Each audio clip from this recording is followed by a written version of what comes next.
The weather's going to be okay for that. It's not going to be, fall. It's not going to be a high of 78 and beautifully dry weather. It's going to be the typical, some 80s, getting a little hotter, getting a little humidity, the heat index, but it's not terrible. It's not where we've had to deal with terrible hurricanes and then heat index of 110 and you don't have power, you don't have air conditioning. It's fairly comfortable for things considered. Let's see what we have for the storm right now. Francine is no longer even named. It's no longer even a tropical system. This is spinning around. It is just an ordinary system. It's been deemed what's called post-tropical, right? No longer tropical, but there it is spinning. It's right over Memphis. Still quite a bit of heavy rain. We at one time and still do have some tornado watch for those essentially feeder bands. Let's go back. Let's see what happened at this time yesterday. Well, we were on air at this time and just taking you all the way through from landfall. Right here in Terrebonne Parish is where it hit. Rolled right on through. And that eye wall brought the worst of the destruction right on through Houma, Thibodaux, just on through St. John the Baptist to St. Charles Parish, northward. You went to Tangipahoa and western St. Tammany Parish. And once we entered the North Shore and it was later at night, enough influence with land, the weakening process really hit and took up. And we weakened that storm very quickly. It was still tropical storm status, though, all the way through the state. And not until we got towards today did we see it drop below it even being a tropical system to right now in the last few hours. Highest rainfall totals, and these are just for the day yesterday, going from the midnight of the previous day up until that point of about 9, 10 o'clock, depending on when the rain exactly ended for you. Mandeville, that was pretty late. This is probably closer to 11 o'clock. 9 inches of rain that fell just for the day. Armstrong International setting a record for the day of over 7 inches of rain. Even Lakefront Airport over 6 inches. Downtown, about 7.5. And most of the heaviest rain totals were right on through New Orleans. I'm going to work up some other rain totals for the entire event. And I'd seen things here in New Orleans that were upwards of 13 and 14 inches going all the way from Tuesday all the way to late last night. For the wind gusts, Dulac, top of the list at 96, and Oil Rig way out into the Gulf with a gust to 112. But that was pretty high up in the air, too. Armstrong International, a gust to 78, and even an area in New Orleans East with a gust at 70.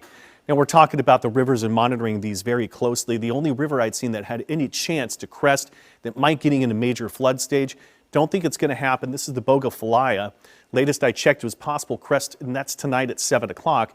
And that's a pretty big jump to the latest observation to about 15 feet, but that's still at moderate stage. That's still below the major stage. And then it's a quick fall. So we're even down to minor flood territory and back to regular river levels going into the weekend. Real-time temperatures, we're 80s. We've got some 70s. The heat index isn't too awfully bad. The winds, very important here. They've really faded away.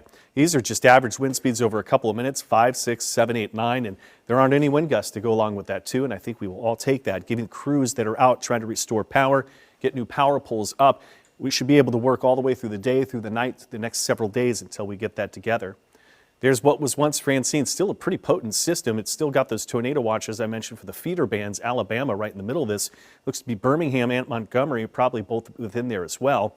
We're looking up pretty high at the wind structure, about a few miles into the air, and that's going to be for the jet stream. What's interesting is we still aren't done with the influence of the energy from what was Francine. It's going to backtrack a little bit farther west, and there's a chance that it's in the region, could give us a chance of an isolated shower as we get to Saturday, Sunday. I mean, it's a minimal thing. This isn't anything of a tropical system or even a stronger storm develops from here. Everything's going to be fine. No big rain chances coming in. I'm going to give you the best forecast for at least a 10% chance of a sprinkle or a brief shower does pop. Let's get the high-res look at this too. Tomorrow morning starting off okay, upper 60s North Shore. I got 71 Galliano to Houma, 72 here in town, Lakefront about 76, and Grand Isle starting off at 77.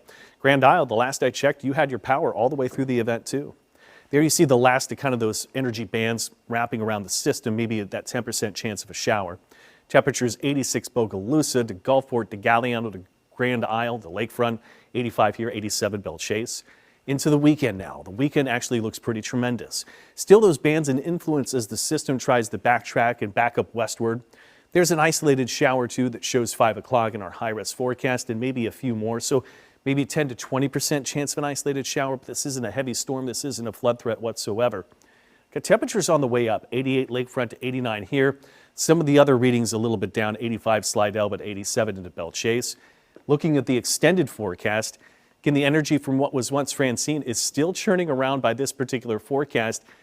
cuts itself off. It's away from any steering winds, those jet streams, as it's just churning around. So it could give us a couple of storms wrapping around Monday into Tuesday's forecast, but there are varying differences exactly where the system's going to meander over the southeastern U.S. over the next several days. The takeaway here, there isn't any major storm system. There's nothing tropical coming our way. In fact, I'm going to need to put some tropical outlooks back in my forecast for you the next time you'll see me. I will give you a look at the tropics of what we're doing. There are a couple of systems with low chances, but there isn't any chance of anything coming our way. And I don't even see really chance of anything developing. Temperatures into the upper 80s, getting possibly near 90 to the weekend. But again, the rain chance is very minimal. There isn't any chance of flooding rain, so the next 7 days, you got a chance to breathe easy.